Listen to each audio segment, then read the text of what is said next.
To those questioning the statement that men were ever born half human, as it were, or that Merlin could be the son of an earth maiden and an inhabitant of another sphere, are referred to the Bible. You see, it says, quote, "Sons of the gods, seeing that the daughters of men were fair, had intercourse with them, and children were born," unquote. Throughout the scriptures, incubi, beings of the air, are called gods. The soul, before it became submerged in matter, dwelt in a negative sphere, according to the mysteries, knowing neither good nor evil, never having had experience. The infinite allowed the souls to incarnate in flesh, that they might eat of the tree of life and learn of life and death, good and evil. Now remember, this is the philosophy of the mysteries. It is in no way what I believe. The incubi, possessing not the four elements, fire, air, earth, and water, cannot know immortality, but their children, through the instrumentality of earth mothers, pass under the law of humans, and having lived upon the earth, may receive the blessing of immortality. Now remember the definition of the inscription placed upon the cross above Christ's head, the definition that I read to you from the Dictionary of Freemasonry. To secure this great boon, the mother of Merlin summoned the priest, that through the power of priestly invocation he might be bound to earth and earth conditions. It was believed in those early days, and there's much truth back of the assertion, that the influence of the church being invoked was powerful enough to counteract or at least neutralize any inherited evil characteristics. It proved impossible to erase all traces of Merlin's non-earthly parentage, for he possessed an innate knowledge of the mysteries and also the power to use magic. Vortigern, the usurper who succeeded to the throne through murder, was in league with the black magicians. He consulted astrologers who prescribed a blood sacrifice to prevent further disaster. Now, the early knighthoods consisted of two classes of men: those allied with the black magicians who resorted to blood sacrifice and other fiendish practices to appease the gods, and those who, seeking the Holy Grail, defended their religion, country, and womanhood.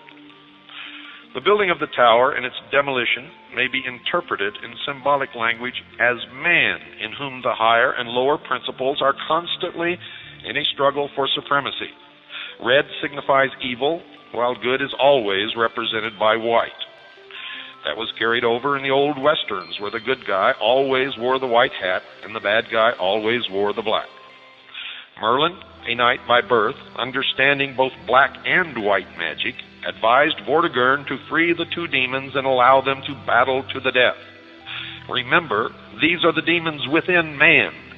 The fight ended in the vanquishment of the red dragon, or evil, symbolic of the final event in every struggle between good and evil forces.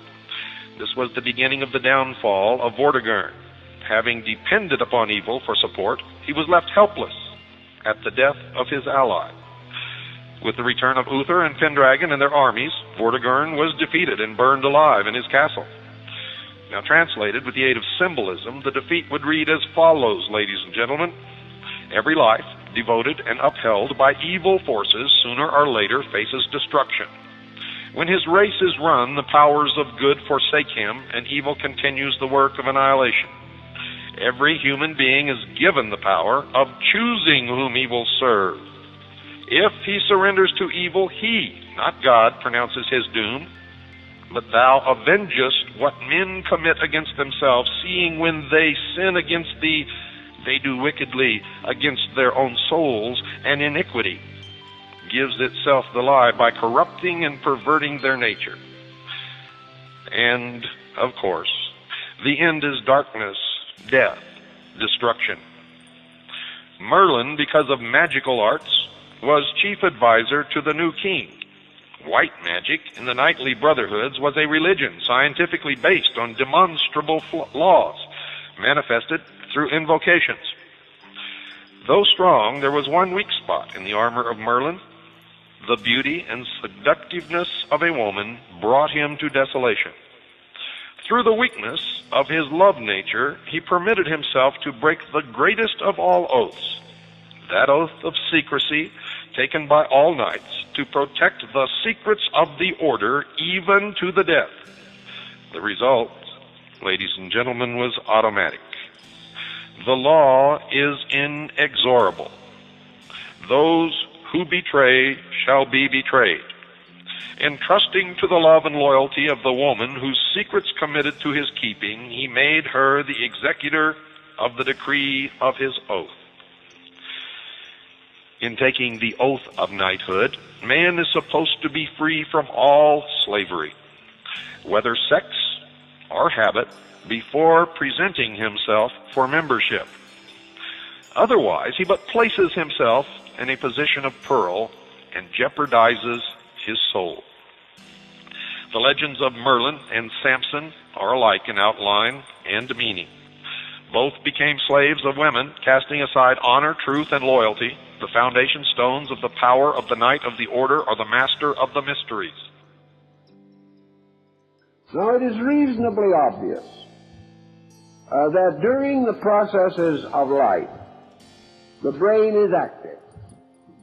That this activity has what we have suggested as this kind of round-robin process. This process of the wheel turning.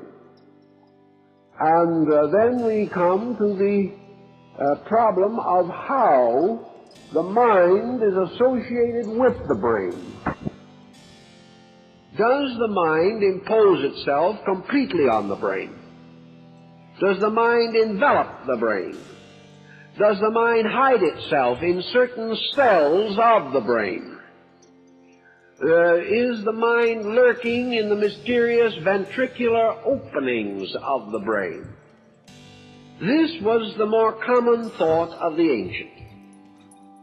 He held definitely that the most attenuated part of the brain must be the part which links it to the next superior and still more attenuated energy. Therefore, that in all probabilities there might be within the brain itself no cell, no physical unit, which could be appropriately used as a pole for the mental principle.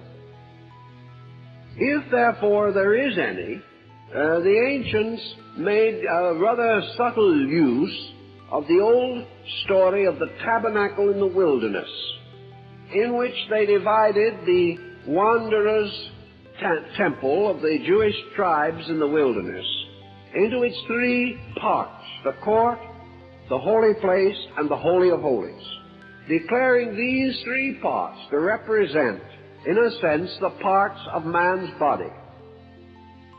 That within the body itself, within the area of the body, there were two principal rooms. The holy place, which was the body as an instrument, and the Holy of Holies, which was the cranium, or the skull. And that this was, as the Greeks said, attached to the body by an isthmus called the neck. I think that's a rather nice way of saying it. An isthmus.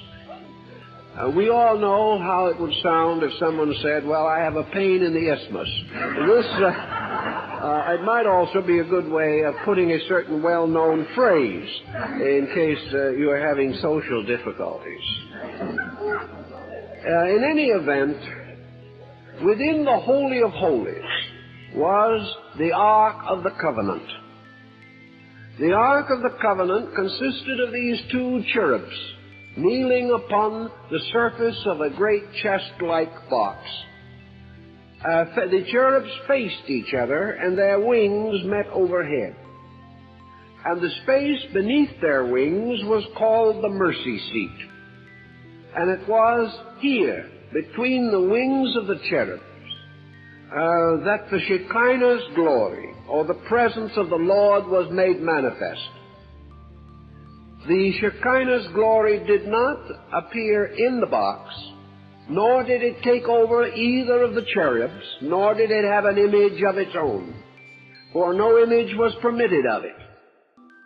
It appeared in a space between these cherubs, whose meeting wings above resembled very closely the structure of the two hemispheres of the forebrain.